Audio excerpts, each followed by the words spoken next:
এই মানুষগুলো এখন আর অন্যের সম্পদ কেড়ে নেয় না, মুখের খাবার কেড়ে নেয় না।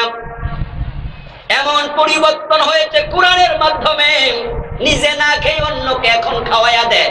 এমন ইতিহাস ইসলামী যুগে আছে না নাই?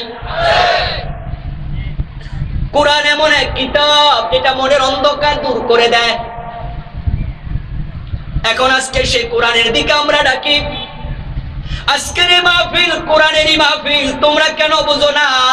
তারেক মনোয়ার যদি এখানে 1.5 ঘন্টা 2 ঘন্টা আলোচনা করত, সে বেদের কথা বলতো না, গিটার কথা বলতো না, সিনেমার পক্ষে বলতো না, মদের পক্ষে বলতো না, সন্ত্রাসের কথা বলতো না, কোরআনের কথাই বলতো। তার কথার মাধ্যমে হয়তো কিছু যুবক মাদক থেকে বের হয়ে চলে আসতো।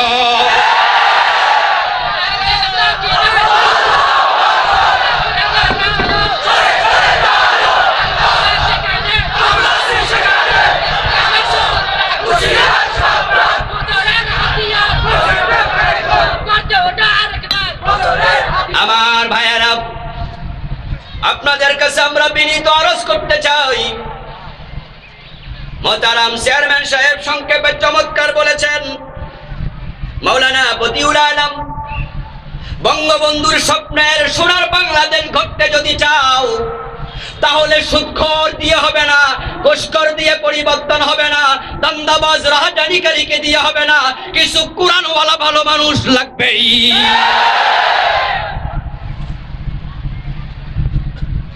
আমাদের নেতা বঙ্গবন্ধু বড় আফসোস করেছেন, স্বাধীনতার কয়েকদিন পরেই তিনি বলছেন, মানুষ পায় স্বর্ণের খনি, আমি পাইছি সোরের খনি। বলেন নাই? ৭৪ সনে দুর্ভিক্ষ হলো, স্বাধীনতার 3 বছর পরের ঘটনা। ওই দুর্ভিক্ষের সময় পৃথিবীর কোন এক দেশ বাংলাদেশকে 7.5 কোটি কম্বল দিয়েছিল। বঙ্গবন্ধু তৎকালীন ত্রাণমন্ত্রীকে বলছিলেন, কিরে বেটা, কম্বল আমারটা কই? 7.5 কোটির ভিতরে বঙ্গবন্ধুর নামটাও আছে না নাই? উনি বলে 7.5 কোটি আইসা, আমারটা কই? তখন মন্ত্রী বলছিল, নেতা আপনারটাও নাই, আমার নিজেরটাও। তিনি আফসোস করে বলছিলেন, আমার ডানে চোর, বামে চোর, সামনে চোর, পিছনে চোর। চোরে দেশটাকে শেষ করে দিয়েছে। যদি রাস্তায় কোনো কাজ দেয়, তখন দেখা যায় 50% কাজ হয়, বাকি 50% চোরদের পকেটের ভিতরে চলে যায়। রাস্তার কাজ শেষ হওয়ার আগে রাস্তার চামড়া থাকে না। ব্রিজের কাজ দেয়, কালভার্টের কাজ দেয়, আমরা দেখি সেখানে রডের বেতলে বাঁশ দেওয়া শুরু করে দেয়। কাজ শেষ হওয়ার আগে ব্রিজ অর্ধেক ভেঙে পড়ে যায়, এমন ঘটনাও আছে।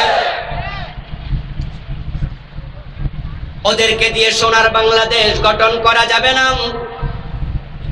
আপনারা যারা প্রশাসনে আছেন, আপনাদেরকে ক্ষমতা দিয়েছেন আল্লাহ, এই ক্ষমতার অপব্যবহার করবেন না। আজকের এই মাহফিলটা দুপুরে শুনেছি হবে না, মাগরিবের সময় একটু আগে বলল হুজুর হবে, আপনি চলে আসেন। এখন অর্ধেক হওয়ার সুযোগ দিয়েছে প্রশাসন, অনুমতি দিয়েছে, তাই প্রশাসনকে ধন্যবাদ দেই অতটুকু অনুমতি দেওয়ার কারণে। কিন্তু আবার স্মরণ করাইয়া দেই, আল্লামা তারেক মনোয়ার এখানে খারাপ কোনো কথা বলতো না, ক্ষতির কোনো কথা বলতো না, তাই সুতানাটা ধরে বন্ধ করে দিও না, দিও না। যদি সমাজটা পরিবর্তন চাও, আলেম ওলামাদেরকে কথা বলতেই দিতে হবে।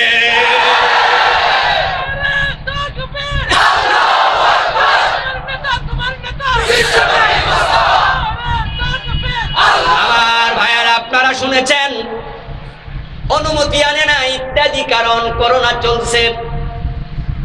করোনার ভয়াবহতার চিন্তা করে হয়তো প্রশাসন বলেছে অনুমতি কেন আনলা না, তাই শাস্তি দিলাম, কিছুটা শিখো, অনুমতি নিলে তো হইতো। আমরা প্রশাসনকে ধন্যবাদ জানাই অনুমতি দেওয়ার কারণে পরক্ষণে, কিন্তু স্মরণ করাইয়া দিতে চাই, শুধু মাস্ক দিয়া, হ্যান্ড স্যানিটাইজার দিয়া আল্লাহর গজব থেকে বাঁচা যায় না। এই করোনার গজব থেকে বাঁচতে হলে আল্লাহর সাহায্য দরকার আছে, রহমত দরকার আছে, ঠিক না? বলুন তো, নিউ ইয়র্কের মানুষ, আমেরিকার নিউ ইয়র্কের মানুষ আমাদের চেয়ে কম শিক্ষিত না বেশি শিক্ষিত? আমাদের মতো অসচেতন না সচেতন? কিন্তু সেখানে এক দিন 5,000 7,000 মারা গেছে। আপনারা জেনে থাকবেন ইতালির মানুষ স্বাস্থ্যগত ভাবে, চিকিৎসার দিক থেকে, স্বাস্থ্যের দিক থেকে পৃথিবীর সবচেয়ে বেশি সচেতন দেশের নাগরিক। ওই ইতালিতে লাখ লাখ মরে গেল। ফ্রান্স পৃথিবীর অন্যতম সেরা রাষ্ট্র, লাখ লাখ মরে গেল। কিন্তু আমাদেরকে করোনার বিপর্যয় থেকে হেফাজত করেছেন কে? আমার বন্ধু, সতর্কতার কথা ইসলামে আছে, সচেতনতার কথা আছে। আপনি হ্যান্ড স্যানিটাইজার ব্যবহার করুন, আপনি মাস্ক পরিধান করুন, আপনি সামাজিক যে দূরত্ব সেটা বজায় রাখুন, সব আপনার সাথে আমি একমত। কিন্তু আল্লাহ যদি চায় এর ভিতরও গজব দেওয়ার ক্ষমতা তার আছে না নাই? আর যদি বাঁচাইতে চান, বাঁচানোর ক্ষমতা আছে না নাই? এই জন্য আল্লাহ রহমত পেতে হলে কুরআনওয়ালাদের সম্মান দিতে শিখুন। আল্লাহ রহমত যদি না দেয়, আমাদের দেশের মানুষ কত সচেতন, কত সচেতন। আমি থাকি ঢাকার কাউরন বাজারের পাশেই। তামাম দেশে প্রচন্ড লকডাউন চলছে। চরম লকডাউনের ভিতরেও আমি বাজার খরচ করার জন্য কাউরন বাজারে যখন যাইতাম, তখন দেখতাম কাউরন বাজারের ধারে কাছেও লকডাউন নাই। লোকজন কিছু মানে না, বুঝেই না। বস্তিগুলোর পাশে যখন যেতাম, তখন দেখতাম হ্যান্ড স্যানিটাইজার কি এরা বুঝেই না। মাস্ক শতকরা 20 জনের মুখে 80 জন খোলা হাটে। যখন সিএনজি উঠতাম, সিএনজি ড্রাইভারকে, প্রয়োজন রিক্সার ড্রাইভারকে উঠলে বলতাম, এই মিয়া মাস্ক পরো না কেন? একদিন এক সিএনজি ড্রাইভারে কয়, আমরা গরিব মানুষ, আমরা ধরবো না, আপনারা সাবধান থাকেন। মানে সে অসচেতন, সে বুঝেই না। ফেসবুকে দেখলাম এক মহিলা দাঁড়ায় দাঁড়ায় পান খাচ্ছে। সাংবাদিক মহিলারে প্রশ্ন করছে, এই মহিলা, তোমার মাস্ক কই? মহিলা উত্তর দেয়, আমরা পান খাই, করোনা হইব না। এই হলো সচেতনতা। এমন অসচেতন দেশ, তারপর আলহামদুলিল্লাহ, আলহামদুলিল্লাহ। লোকাল বাসগুলোতে গিয়া দেখো একজনের কাঁধে 3 জন খাড়ায়া থাকে।